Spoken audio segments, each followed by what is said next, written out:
Muy buenos días a todos y a todas las personas que nos escuchan a través de este importantísimo medio de comunicación radial. Hoy frente a ustedes, André Francisco Mena Romaña. Tengo la oportunidad y el privilegio de estar aquí sentado frente a ustedes con el objetivo de seguir fomentando el ejercicio inacabado de lo que significa la academia y de manera específica ser profesional del derecho. Yo sí quisiera aprovechar para saludar de manera muy especial a todas las personas que se conectan el día de hoy a lo largo y ancho de la geografía colombiana y de manera especial a la sociedad chocuana. Todas las personas que construyen sociedad, a las personas que día a día se levantan a cumplir sus sueños, sus objetivos. Hoy desde esta orilla quiero saludar de manera muy especial a las directivas de la Universidad Tecnológica del Chocó, el doctor David Emilio Mosquera Valencia, de igual manera saludar de manera muy especial y sentida al decano de la Facultad de Derecho, el doctor Ricardo Emilio Ledesma Copete, quien gracias a su apoyo abnegado permite que este programa el día de hoy sea posible. En el mismo sentido, saludar de manera muy especial a los miembros de la comunidad jurídica y, ¿por qué no?, a la sociedad en general, a la sociedad civil, que en últimas es la piedra angular del ejercicio de la información. Hoy tenemos un tema de trascendental importancia y está relacionado de manera particular con un tema que había sido puesto sobre el debate, sobre la mesa, toda vez que es producto de las coyunturas que vinimos atravesando precisamente a raíz de la nefasta situación producto de la pandemia, producto del COVID-19. Y es un tema que pues surge a partir del consenso de, digamos, escuchar insumos de la comunidad jurídica, de la misma sociedad en general, relacionada con los retos y desafíos en la efectiva y contundente aplicación del Estado de Derecho en tiempos de COVID. Repito, el tema central de nuestra intervención en el día de hoy es brindar nociones, conceptos específicos, opiniones personales a partir lógicamente de la comunicación, de documentación responsable en torno a un tema de cardinal importancia como lo es retos y desafíos en la aplicación del Estado de Derecho en tiempos de COVID-19. Ya regresamos.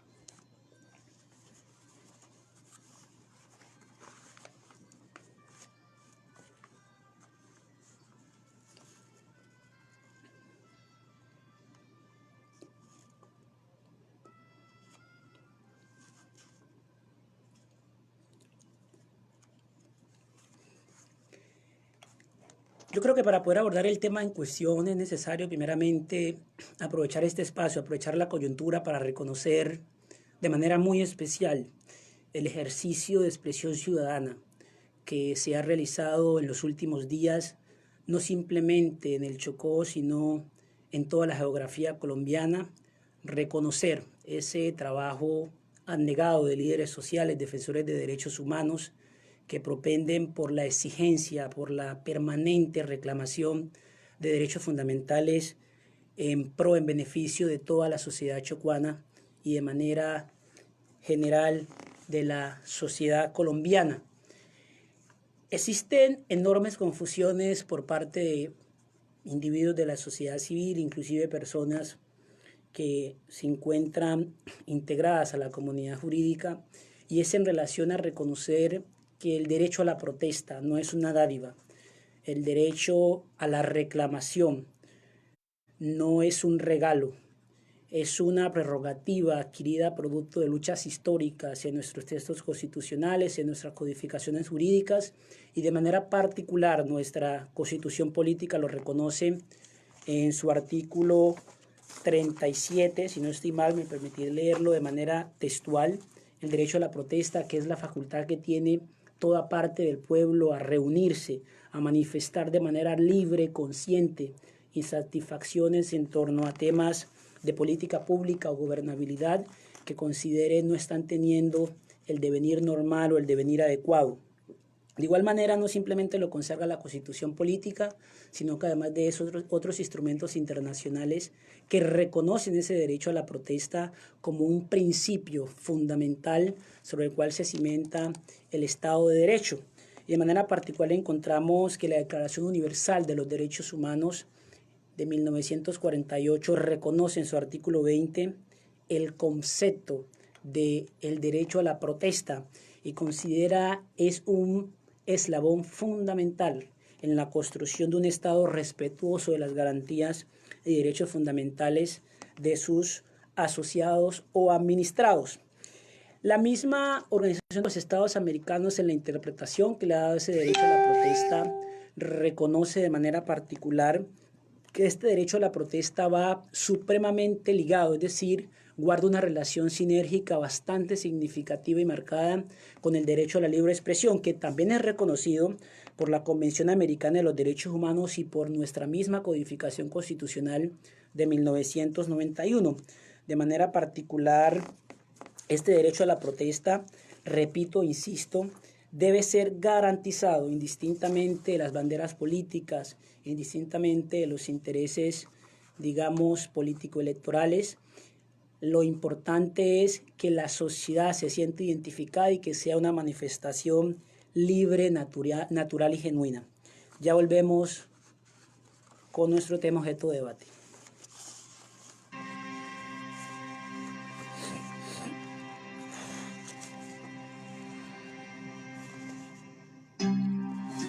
El Chocó necesita sus mejores hombres para liderar el cambio social que nuestra población reclama y merece. Une tu voz por la unidad y el cambio.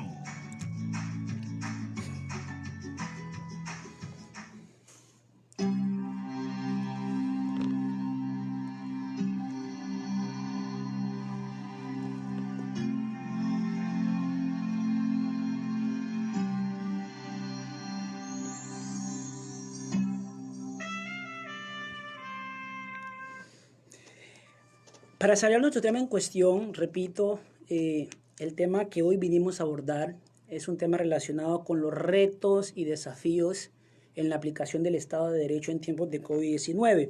¿Y por qué surge este tema? Este tema no surge a capricho del suscrito, sino por el contrario surge precisamente por la necesidad, a partir de la constante y permanente comunicación con miembros de la comunidad jurídica, con la sociedad en general, de poder abordar un tema que, digamos, goza de cardinal importancia, repito, por las coyunturas por las cuales hoy atravesamos como sociedad colombiana y de manera particular como sociedad chocuana, como sociedad que reclama y exige de manera evidente y de manera notoria una mirada distinta por parte del Estado colombiano. El tema, repito, para poder desarrollarlo consideramos necesario en primera medida entender que el derecho, digamos, a la protesta, como lo manifestamos anteriormente, no surgía a partir del capricho de una persona, del capricho de un ciudadano, sino que surge a partir de esfuerzos enormes por parte del ser humano, que muchas veces en la necesidad de poder cambiar las dinámicas sociales que sentían en otrora, le tocó, se vio abocado a adoptar vías de hecho. Y es precisamente ese derecho a la protesta que cimenta en gran medida lo que significa un Estado democrático, un Estado social de derecho que respete las diferencias, que respete las distintas y disímiles formas de pensar que existen en un mundo, digamos, permeado por cabezas y opiniones distintas. He ahí la importancia del derecho a la protesta. Digamos que este derecho a la protesta, como la gran mayoría de derechos sobre los cuales se cimenta el Estado de Derecho, y es precisamente por esa razón que quisimos abordar las vicisitudes, dificultades que se presentan a raíz de la pandemia del COVID-19 en la aplicación de ese Estado de Derecho. Sabemos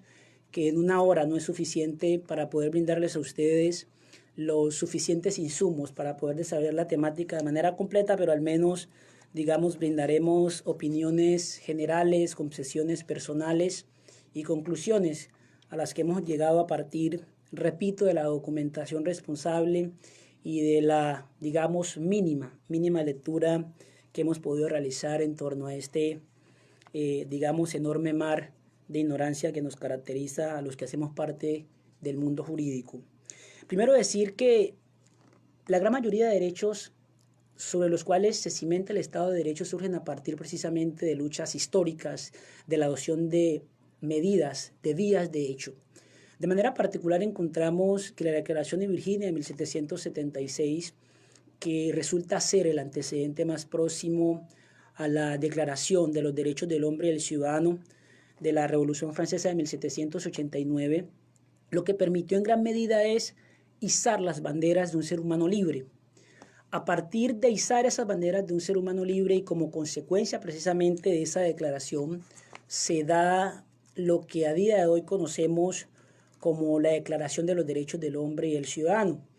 que para nadie es un secreto, son promulgados de manera férrea en la Revolución Francesa de 1789. No olvidemos que la Revolución Francesa de 1789 es un movimiento social, político y económico que básicamente lo que pretendía era cambiar las dinámicas que para ese tiempo existían, una clase monárquica absolutista, un rey sin absoluto poder, no había divisiones del poder, el rey hacía lo que consideraba basado en intereses personales, no existía un control sobre el control. Digamos que las sociedades, como quiera que avanzan, en ese momento, en el año 1789 en Francia, se manifestaron en torno a situaciones que consideraban no igualitarias. De manera particular respecto al tema social, eras tratado dependiendo si pertenecías a la clase noble, a la clase llana, es decir, estaba totalmente permeado por tu sangre y por tu posición económica. Y era precisamente la Revolución Francesa y los líderes que en ese momento existían que promulgaban las banderas de la soberanía popular,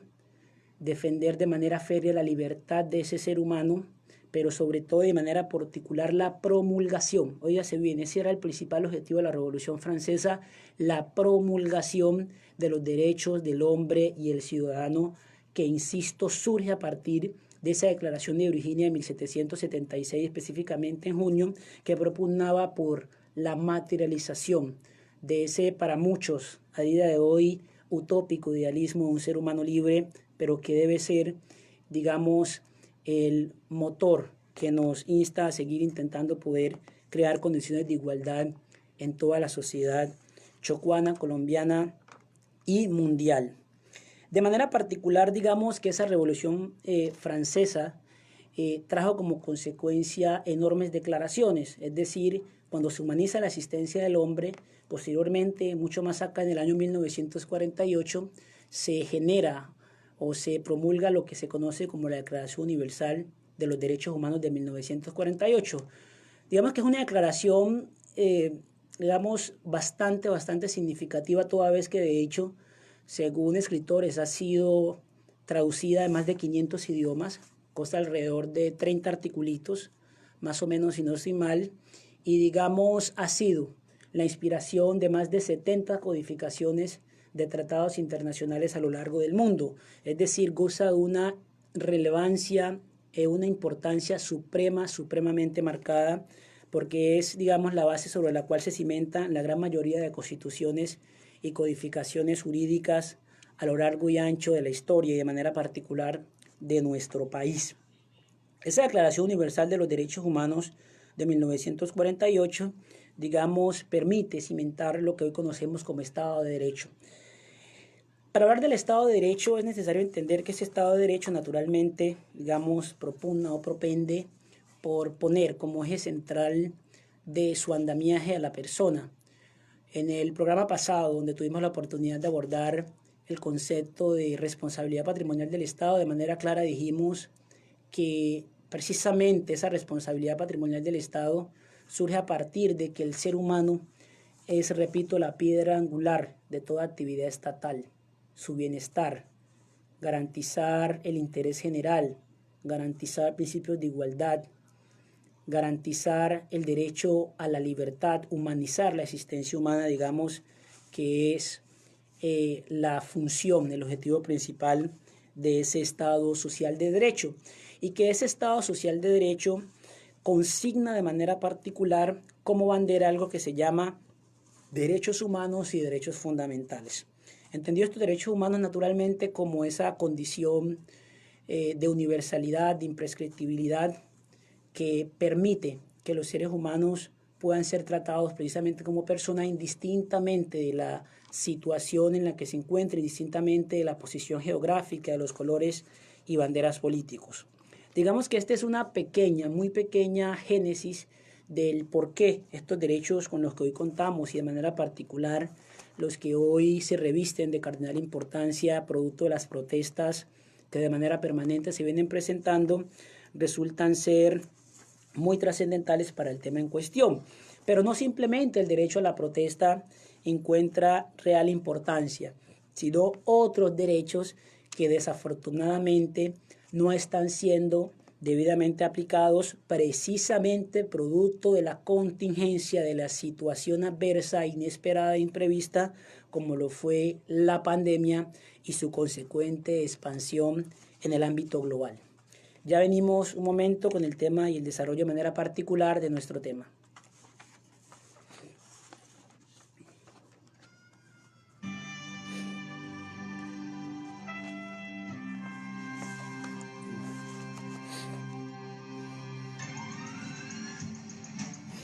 Vuelve el periódico El Manduco,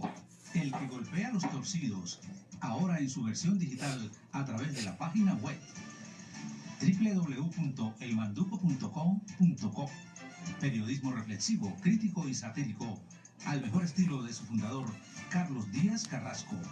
Elmanduco.com.co, la opción en internet para estar informado día a día de lo que acontece en el Chocó. Léalo de manera gratuita desde su computador o teléfono móvil y síganos a través de las redes sociales en Facebook y Twitter.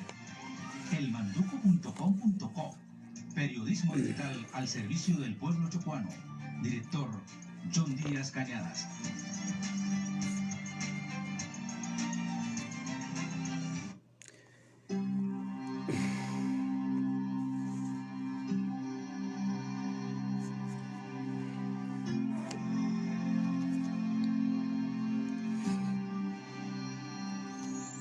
Vamos.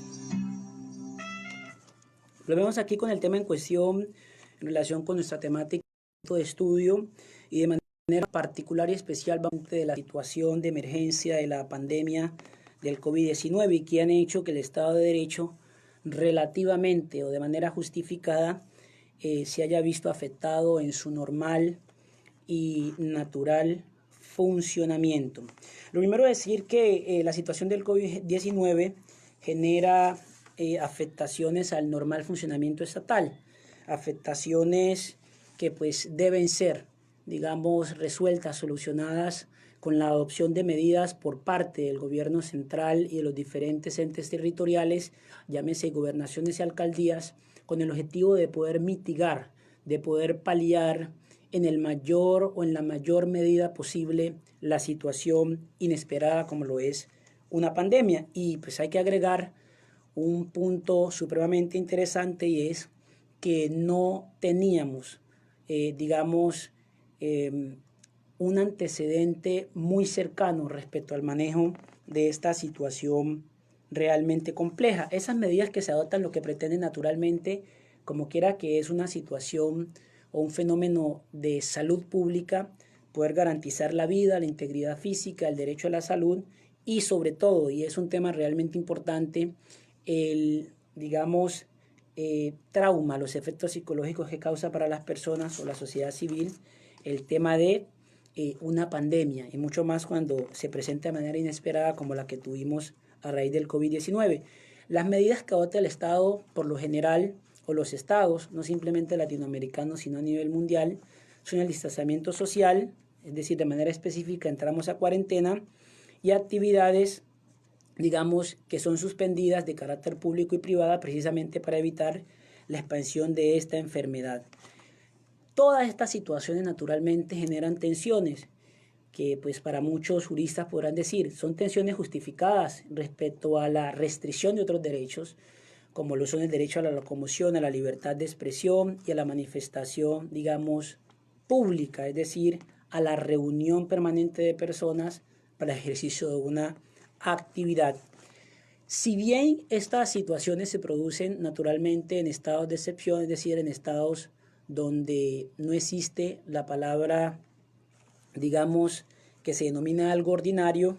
deben ser sometidas todas estas medidas a una validez no simplemente constitucional, sino que además de eso convencional. Y deben ser sometidas a una validez convencional porque no debemos olvidarnos que el Estado colombiano,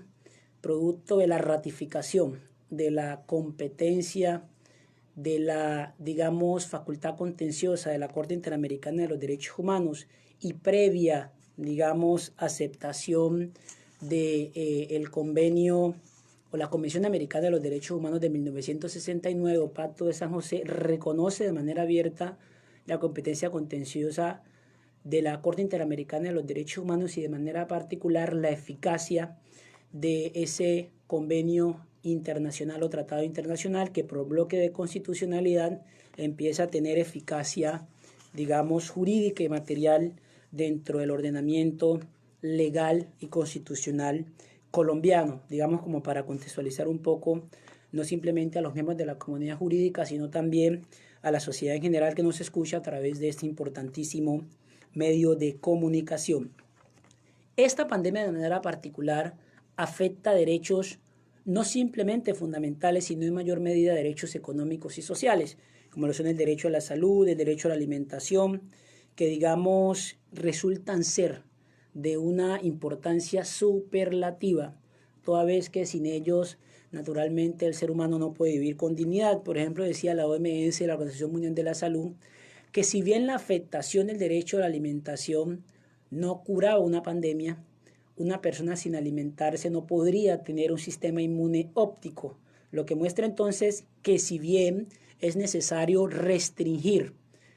la libre locomoción, adoptar medidas como lo manifestamos el distanciamiento social, porque permiten evitar la propagación, la expansión del virus, no es menos cierto que esas medidas deben adoptarse en realidad con nuestra, digamos, situación, con nuestro contexto. No puede aplicarse esas medidas de manera aislada, sino por el contrario deben responder a las necesidades, a las particularidades geográficas, sociales y económicas de cada sociedad, de cada comunidad, de cada colectivo. Por esa razón, de manera particular, es bueno decir que nuestro país tiene un nivel de informalidad de más del 72%, no lo digo yo, sino que lo dice el mismo DANE. Esa informalidad naturalmente genera que las personas, digamos, se vean abocadas a poder llevar el sustento a su hogar del diario vivir. Y esas restricciones generan una afectación no simplemente a ese derecho a la libre locomoción, a ese derecho quizás a la libre reunión, sino que además de eso genera una afrenta evidente al derecho a la alimentación. Digamos que naturalmente es justificable porque hay un interés superior, que es el derecho a la salud pública, al interés general, pero no es menos cierto que el Estado, sobre pretexto de esa situación, no puede desconocer, digamos, las condiciones de pobreza extrema, de desigualdad que fueron evidenciadas naturalmente en esta pandemia, en las cuales se ven o se encuentran la gran mayoría de la sociedad colombiana, específicamente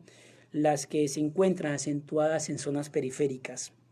Por otro lado, también existe una clara vulneración o violación en relación con el derecho a la educación. El acceso a la tecnología naturalmente empezó a tomar una importancia supremamente marcada con el tema de la pandemia y empezó a tomar una importancia toda vez que ya la presencialidad no resultaría ser la generalidad sino la excepción. Esa virtualidad está mediada por una situación de infraestructura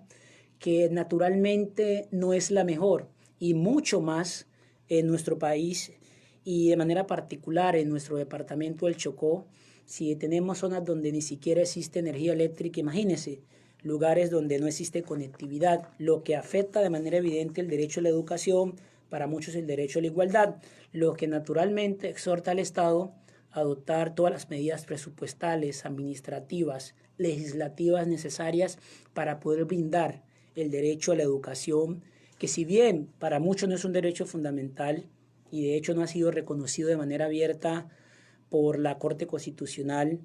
por este cuerpo colegiado como derecho fundamental, sí resulta ser un derecho de segunda generación necesario para realmente poder, digamos, hablar de la aplicación irrestricta de ese Estado social de derecho. Es decir, la facultad y el derecho a informarse no puede, digamos, ser desatendido indistintamente de que nos encontremos en una situación de pandemia. Ahí nos encontramos frente a dos factores que son importantes dentro del Estado de Derecho y que naturalmente, digamos, se han visto afectados producto de la pandemia y la situación del COVID-19. En un segundo segmento, si quisiéramos precisar antes de entrar en materia, que pueden comunicarse con nosotros para la solución de cualquier inquietud, para el aporte que permita enriquecer el debate. Para nadie es un secreto que dentro, digamos, del disenso se pueden llegar a construir enormes ideas. Por esa razón pueden comunicarse con los números fijos 670-8596 y 671-1589. Ya volvemos.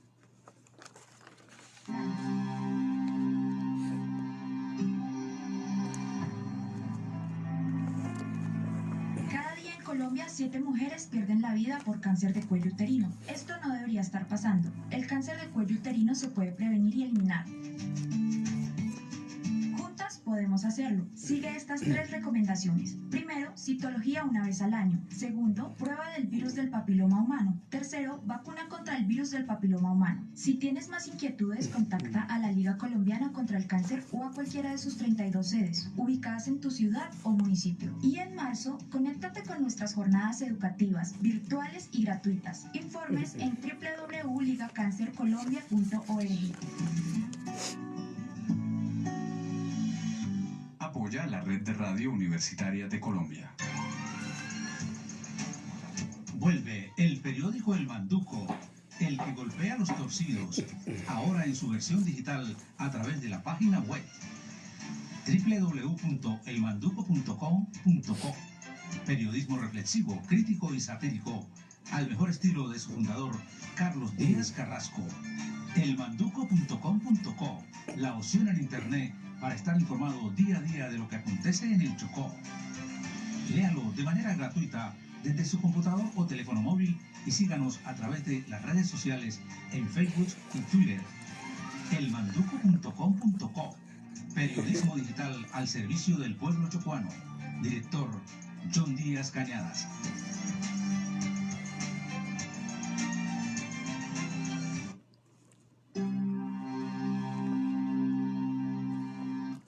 Volviendo con nuestro tema, digamos, objeto de debate, como lo hicimos hace un momento, esta situación a raíz del COVID-19 y que afecta de manera evidente las obligaciones del Estado Social de Derecho emanadas precisamente del artículo 2 de nuestra Constitución Política, naturalmente visibiliza, digamos, enormes problemas que no simplemente aplican para Colombia, sino que son transversales a la gran mayoría de países de América Latina, como lo son la distribución inequitativa de la riqueza, las deficiencias en la formulación de una política pública integral, pero una política de Estado, no de gobierno, una política de Estado que entienda que esos derechos no pueden ser entendidos como dádivas, sino que deben ser asumidos, interiorizados, interpretados y naturalmente aplicados como una obligación indistintamente de los colores políticos o concesiones y opiniones personales. Hay un tema que, digamos, alguien diría es un tema realmente agudo, complejo, que, digamos, se caracteriza por muchísimas aristas, pero consideramos necesarios poder abordarlo. Sabemos, repito, insisto, ya en menos, digamos, de 27 minutos que nos quedan en este importantísimo espacio de comunicación, la situación de violación de derechos fundamentales en materia carcelaria, la situación que viven las personas privadas de la libertad. Alguien me decía el día viernes que tuve la oportunidad de manifestar la realización de este programa, que es un factor que ha evidenciado de manera evidente la no aplicación de un real Estado social de derecho y mucho más en tiempos de COVID. Si bien la situación era compleja previo a la situación de la pandemia, con la pandemia se ha agudizado y se ha agudizado por las siguientes razones. Lo primero es decir que en el año 1998 la Corte Constitucional en la sentencia T-153 de ese mismo año declaró el estado de cosas inconstitucionales. Para muchos esa figura, esa institución jurídica que ha sido precisamente una construcción jurisprudencial es naturalmente desconocida y mucho más si no hacen parte del mundo jurídico. El estado de cosas inconstitucionales en materia carcelaria declarado precisamente por la Corte Constitucional como primer precedente registrado en esta materia, en el tema carcelario,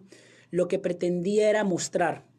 una plataforma, una serie de plataformas fácticas que contrariaban naturalmente lo que estipulaba el texto constitucional. El estado de cosas inconstitucionales no es más que todas aquellas situaciones cotidianas, todas aquellas situaciones que evidencia el ser humano en su quehacer diario, que naturalmente resultan ser una afrenta abierta y evidente en contra del texto constitucional. Es decir, en la práctica, esa prerrogativa establecida en la codificación del 91 estaba simple y sencillamente siendo buena tinta o para lo que muchos llaman letra muerta. Lo que decidió a partir de una acción de tutela la Corte Constitucional fue declarar el estado de cosas inconstitucionales que trae como consecuencia varios factores. Primero, que la, autoridad encargada de solucionar esa situación en particular que está violando de manera sistemática derechos humanos se vea obligada, se vea exhortada a adoptar todas las medidas legislativas, administrativas y que sean necesarias y naturalmente presupuestales para poder solucionar, mitigar, paliar la situación que generó precisamente esa declaración de estado de cosas inconstitucionales. Y el control que realiza esa declaración la Corte Constitucional lo cimenta en dos factores. El primer factor son, los autos de seguimiento, que son permanentes pronunciamientos por parte de, en este caso, la Corte Constitucional, donde pretende evidenciar los avances que se han hecho en la materia que fue declarada inconstitucional y por otro lado unas salas de expertos que lo que pretenden es estar en constante comunicación con las entidades encargadas de poder solucionar el problema que generó el estado de cosas inconstitucionales para que esa situación se pueda paliar. Esta misma sentencia, trae como característica que deben existir unos presupuestos para que se declare el estado de cosas inconstitucionales. Dentro del primer presupuesto encontramos que existe una vulneración masiva y generalizada de varios derechos constitucionales. Es decir, que muchas personas, para el caso en particular, mediante vía tutela, pudieran ir a reclamar a la Administración de Justicia las situaciones de deshumanización, en el caso en particular que se encontraban las personas privadas de la libertad, pero para evitar precisamente un desgaste judicial, una congestión judicial, la Corte Constitucional declara el estado de cosas inconstitucionales, no generando el efecto interpartes para el caso en particular de esta sentencia de tutela, sino generando un efecto erga omnes. Es decir, si bien un ciudadano interpone esta acción de tutela, la sentencia T-153 de 1998, que pretendía tutelar un derecho fundamental de una persona privada de la libertad, la Corte Constitucional, amplificando el efecto de esa sentencia, es decir, esa sentencia no simplemente tiene efectos para la persona que la incoa o la impetra, sino que por el contrario la sentencia tiene efectos naturalmente sobre la sociedad en general, es decir, permea a un colectivo, a un grupo plural, valga la redundancia, de personas para que pueda evitarse precisamente esa congestión judicial y no sea cada persona que vaya a la Administración de Justicia con una tutela a reclamar, sino que se parta de esa como precedente judicial para, solicitar la tutela judicial efectiva de un bien jurídico reconocido en la Constitución del 91. El segundo aspecto que establece esta sentencia del 98 que declara el estado de cosas inconstitucionales es la omisión prolongada de las autoridades en sus funciones. Es decir, que las autoridades encargadas de adoptar todas las medidas, en el caso particular del tema carcelario, llámese Ministerio de Justicia, llámese IMPEC, el mismo Estado, obviamente,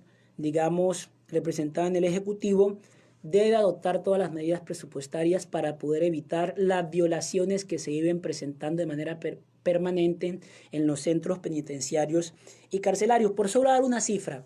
el país, Colombia, cuenta con alrededor de 132 cárceles para el año, digamos, 2020. En marzo del 2020, el INPEC publicaba que Colombia cuenta alrededor de 132 cárceles. Digamos que esas 132 cárceles, repito, es del año 2020, hay que ser muy responsable con los datos. La capacidad existente para número de presos es de 80.150 presos. De esos 80.150 presos, las cifras del INPE establecen que alrededor de 124.188 presos para el año, repito, 2020, el mes de marzo, naturalmente generaban una sobrepoblación del 54,9%, es decir, existían cupo para 80.150 presos, repito, pero había una sobrepoblación de alrededor del 54,9%, con una población existente de 124.188 personas privadas de la libertad en centro penitenciario y carcelario, es decir, naturalmente que fueron cobijadas con una medida de aseguramiento intramural. Esto naturalmente muestra una situación de violación masiva de derechos humanos. El hacinamiento deshumaniza. El hacinamiento carcelario es una situación que afecta de manera genérica a todas las cárceles del país. Pero frente a esta situación, digamos, se agudiza mucho más con el tema de la pandemia, toda vez que el observatorio de la Universidad de los Andes estableció que se venían presentando de manera permanente enfermedades, contagios alrededor de la cárcel, lo que naturalmente generaba no un problema de seguridad pública, y eso es a lo que exhorta la Universidad de los Andes. El tema carcelario a raíz del COVID-19, repito, no surge a partir de una concesión del suscrito, sino es la misma Universidad de los Andes en su observatorio establece que no puede ser interpretado como un tema de seguridad pública el tema carcelario, sino como un tema de salud pública. Y cuando se entiende como un tema de salud pública, permite humanizar, permite garantizar en mayor medida, digamos, los derechos fundamentales de estas personas privadas de la libertad. Existe, digamos, muchos artículos los cuales consideran de que se ha asumido de forma errónea que el castigo va, digamos, ligado a la violación de derechos fundamentales o derechos humanos cuando una persona es privada de la libertad. El castigo precisamente es la sanción, la restricción de la libertad en este caso en particular, pero los derechos humanos no pueden ser de ninguna manera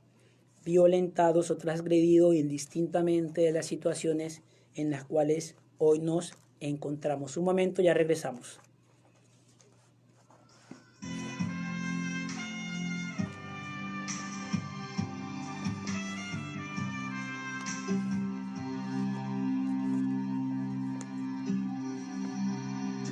El Chocó necesita sus mejores hombres para liderar el cambio social que nuestra población reclama y merece. Une tu voz por la unidad y el cambio.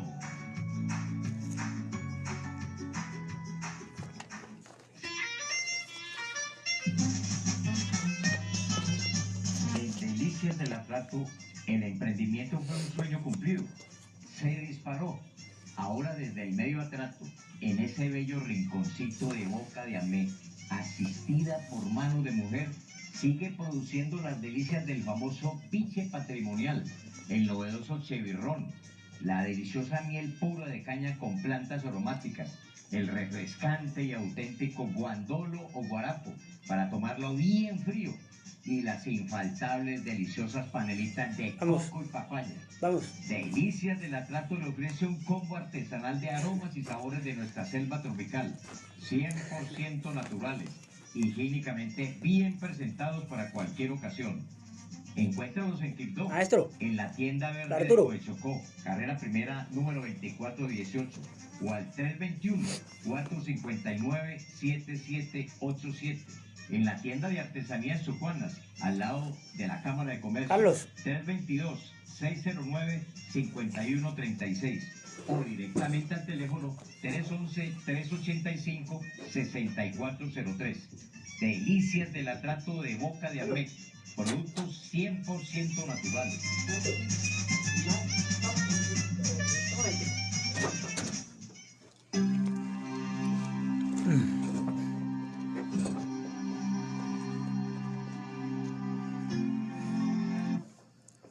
En relación con nuestro tema en cuestión y volviendo al hilo que veníamos desarrollando, es bueno decir que ese estado de cosas inconstitucionales en materia carcelaria, digamos, tiene una línea de desarrollo jurisprudencial. Después es ratificado en la sentencia del año 2013, específicamente la sentencia T-388 del año 2013, donde la Corte Constitucional considera que si bien han existido avances en materia carcelaria, no es suficiente toda vez que se continúan presentando masivas y evidentes violaciones de derechos humanos y fundamentales. Y no suficiente con eso, la misma Corte Constitucional, en la sentencia T-762 de 2015, bajo la utilización precisamente de las denominadas salas y autos de seguimiento, exhorta de manera permanente al Ministerio de Justicia, INPE y todas las autoridades concernidas para que adopten las medidas necesarias para poder dignificar la aplicación de una medida de aseguramiento para el caso de los procesados aún no condenados y naturalmente la dignificación del pago de una condena en firme para las personas que ya han tenido un fallo condenatorio, naturalmente en centro penitenciario y carcelario. Es decir, la Corte Constitucional, a partir de la sentencia de 1998 T153, plantea o construye esta institución jurídica en el tema carcelario y la ratifica posteriormente en las sentencias más próximas, como la sentencia T388 del 2013 y la sentencia T762 del 2015, en relación con la adopción de las medidas necesarias bajo la regulación a través de las salas y los autos de seguimientos. Es también bueno manifestar que existen soluciones a esta situación de violación de derechos humanos que se viene presentando a la población carcelaria a raíz del COVID-19, a raíz de la sobrepoblación existente. Es decir, hoy tenemos muchos presos que viven en condiciones, digamos, poco humanas o inhumanas. Por esa razón, el observatorio, el centro de estudio de la Universidad de los Andes, es un estudio riguroso, serio, en torno a la situación de materia carcelaria que viven las personas privadas de la libertad, estableció a través de un documento denominado COVID-19 y crisis estructural de las prisiones. Óigase bien, COVID-19 y crisis estructural de las prisiones. Ellos consideran que existen varias medidas, varias formas para poder mitigar la violación de derechos humanos en tiempos de COVID y que esas medidas no simplemente son a corto plazo, sino que además de eso deben ser a mediano y largo plazo. Primero, implementar medidas para reducir la población reclusa a largo plazo. Segundo, eliminar trabas burocráticas que impidan la aplicación inmediata de las medidas de liberación de la población, es decir, generar celeridad en los procesos, digamos, que permitan poder brindar, digamos, una salida mucho más fácil a las personas que están a punto de cumplir sus condenas o sus sanciones producto de un proceso penal. Tercero, y yo creo que ese es uno de los mayor, digamos, los que goza de mayor relevancia, y es el relacionado con diseñar una política criminal que prevenga el delito, es decir, se apele a la prevención del delito y no a la restricción del mismo, es decir, no lo reprima. Reducir drásticamente el uso de la detención preventiva. Esto naturalmente supone que efectivamente se apliquen esos requisitos, esos presupuestos emanados de la Ley 907 del 2004 del Código de Procedimiento Penal, si no estoy mal, los requisitos de la medida de aseguramiento o la, digamos, detención preventiva, el artículo 308, no lo preciso bien con claridad, 308, 307, digamos que por ahí se encuentran, en donde habla específicamente que deben exigirse una serie de presupuestos básicos para que el derecho a la libertad, que en últimas debe ser restringido bajo la aplicación de lo que para muchos miembros precisamente del derecho penal, muchos estudiosos de esta área del derecho punitivo, se considera la última ratio, es decir, el derecho a la libertad debe ser restringido como última medida, es decir, no puede ser la generalidad, sino que debe ser la excepción, cuando no existe otra forma, otro mecanismo, cuando sea la última instancia, toda vez que es un derecho fundamental de cardinal importancia, no simplemente porque lo reconoce nuestra codificación constitucional, sino porque además se encuentra contemplada en otros instrumentos internacionales, como la Convención Americana de los Derechos Humanos de 1969, el Pacto Internacional de los Derechos Civiles y Políticos y otros, digamos, protocolos y tratados internacionales que sirven como soporte para el caso, digamos, en cuestión. Y una, digamos, política criminal integral. Establece el Observatorio de la Universidad de los Andes una política criminal integral. Creo que también es necesario, y ahí, digamos, falta un poquito hacer énfasis, a mi juicio, es una opinión un poco personal, el fortalecimiento de los programas de resocialización, el fortalecimiento de los programas de reincorporación a la sociedad civil de las personas privadas de la libertad. Las cárceles, óigase bien, en el país no pueden ser consideradas, no pueden seguir siendo vistas y utilizadas como centros de perfeccionamiento del delito, de la conducta delictiva. Y para eso es necesario, como quiera que el objetivo primigenio de la sanción penal, de la restricción a la libertad, es precisamente recuperar a ese ser humano. Nosotros en Colombia, para muchos todavía nos encontramos sobre la égida de una justicia restaurativa, para otros una justicia retributiva. No podemos olvidar que el eje fundamental sobre el cual se cimenta el derecho punitivo es la recuperación del individuo, la reincorporación de esa persona a la sociedad civil. Y para eso es necesario, repito e insisto, tal como lo estableció y como exhortó la Corte Constitucional al Ejecutivo, de manera particular al Ministerio de Justicia, al IMPEC, a adoptar todas las medidas necesarias. Y yo creo que en este caso en particular es fundamental hablar de las medidas presupuestales. Es necesario realmente hacer una apuesta real, concreta, seria y eficiente para los programas de recuperación, reinserción y resocialización para nuestras personas privadas de la libertad, demostrarle que son personas que aún importan, indistintamente de que hayan cometido errores jurídica y moralmente reprochables en su pasado, digamos, como para tener eso en el tintero. Yo sí quisiera, antes de, digamos, ya entrando en el epílogo de nuestro programa, nosotros sabemos que, digamos, hay muchos temas, muchos aspectos que han quedado por fuera. Por esa razón, de manera permanente, y agradecer a todas las personas que se conectan, recibimos insumos de la sociedad civil respecto a sus concesiones, opiniones personales, manifestarle que para el próximo programa tendremos la oportunidad de traerles sorpresas, tendremos invitados muy especiales, tendremos expertos en los temas sujetos de debate.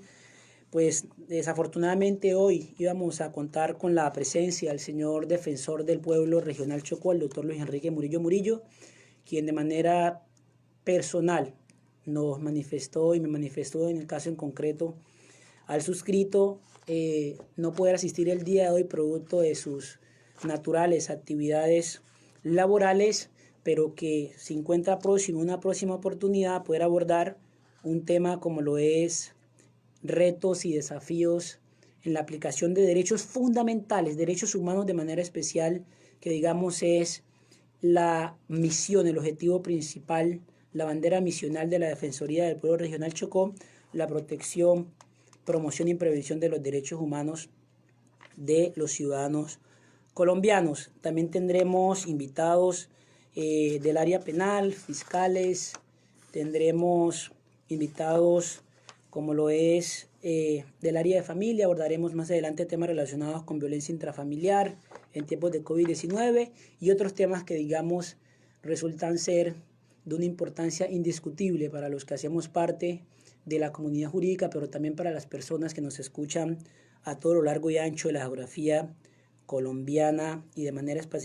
particular y específica de la geografía chocuana. Hombre, finalmente yo sí quisiera agradecer a todas las personas que se conectan,